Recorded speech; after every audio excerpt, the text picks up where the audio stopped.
No, it isn't a game of football. The Champions League final this time would be played between two grandmasters of chess. Pep Guardiola and Thomas Tuchel are leading two of the biggest clubs in English football, but what sets them apart from the rest of the managers is their brilliant understanding of the tactical side of the game.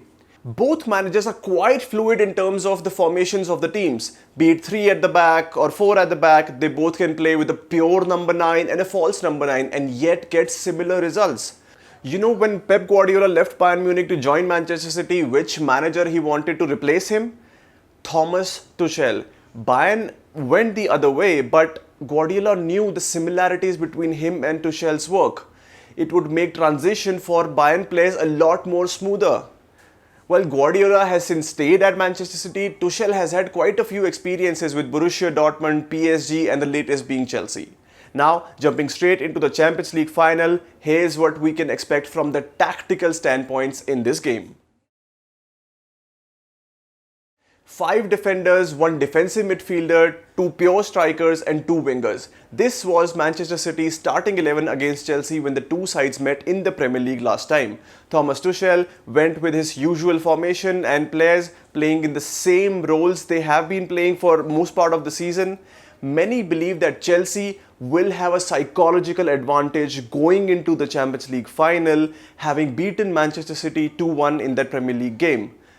Yes, the victory in that match was crucial both for Tuchel and Chelsea, but it was only a practice session for Guardiola. By fielding an unusual team and keeping his key players like De Bruyne, Foden, Gundogan on the bench, Guardiola didn't just test a new methodology but also fooled Tuchel, keeping the Champions League final in mind.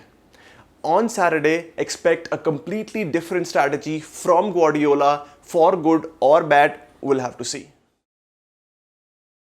Pep Guardiola has the reputation of playing possession-based football, but the ruggedness of the Premier League has forced him to adapt.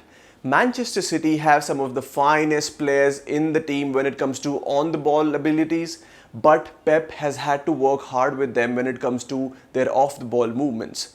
Guardiola's team presses the opposition till the end, even forcing the goalkeeper to make wrong decisions. This system works very well with most of the other teams in the Premier League, and it even did when Manchester City took on PSG in the semi-final.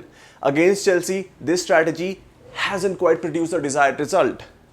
The last 2 matches between Chelsea and Man City went in the favour of the Blues. Even if I put the last Premier League matchup aside where Guardiola had fielded quite a strange 11, the FA Cup match between these two sides also proved that City's pressing against Chelsea as it is against other teams isn't quite effective.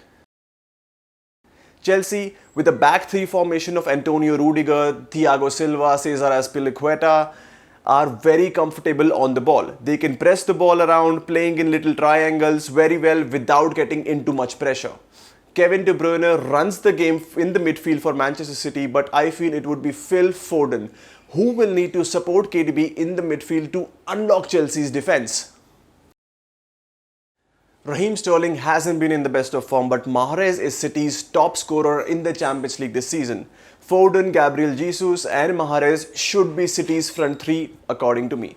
Foden has that Mason Mount kind of ability that could see him drop in the midfield at times depending on the situation and help City if Chelsea are dominating. The pairing of Gundogan and Rodri is likely to be the midfield pivot, and one of Laporte or Stones would partner Diaz in the centre of defence. As for fullbacks or wingbacks, Walker and Cancelo or Zinchenko should be the ideal pairing. Though not the best when it comes to finishing chances, Chelsea have a very fluid attack. Timo Werner, Christian Pulisic, Hakim Ziyech, Callum Hudson-Odoi, Olivier Giroud, Tammy Abraham, Kai Havertz. Thomas Tuchel has literally every option he wants in attack. Havertz can play as a false 9 and even get goals, while Giroud is one of the finest target man for long ball or crossing situations.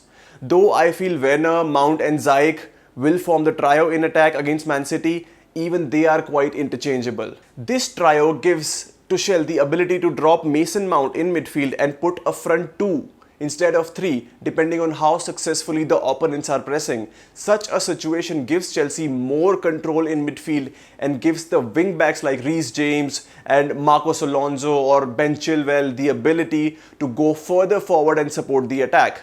This is exactly what has happened in recent Chelsea vs City matches, and these attacking fullbacks have exploited the wide spaces quite well against Guardiola's sides. Chelsea haven't had very promising results of late. They've lost 3 of their last 4 matches in all competitions to teams like Leicester, Arsenal and Aston Villa. One of the problems for them has been the injury to N'Golo Kante.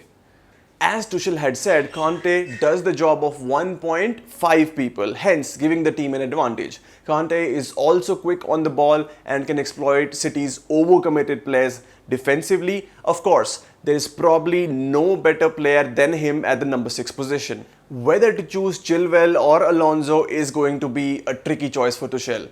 The performance of Kante and Mount will be key to give Chelsea the balance they require in midfield against a team like Manchester City.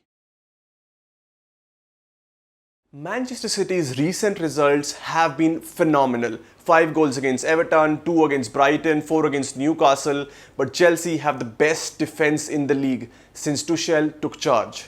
Against a defensively resolute side like Chelsea, Guardiola tends to overcommit his players, leaving spaces on the wings and holes in the midfield, which Chelsea's pacey forwards, someone like Timo Werner, can exploit. Yes, Werner hasn't found his finishing touch. Even when he puts the ball in the back of the net, he ends up being caught offside. Chelsea, I still feel, have the ability to hurt Manchester City more on the counter than by build-up play due to their poor finishing. If Guardiola can control this aspect, he will attain full control on the game and probably lift the trophy. Yet, as we all know, Guardiola tends to overthink in such matches and ends up screwing up his chances. Let's see if he has learned from his mistakes or not.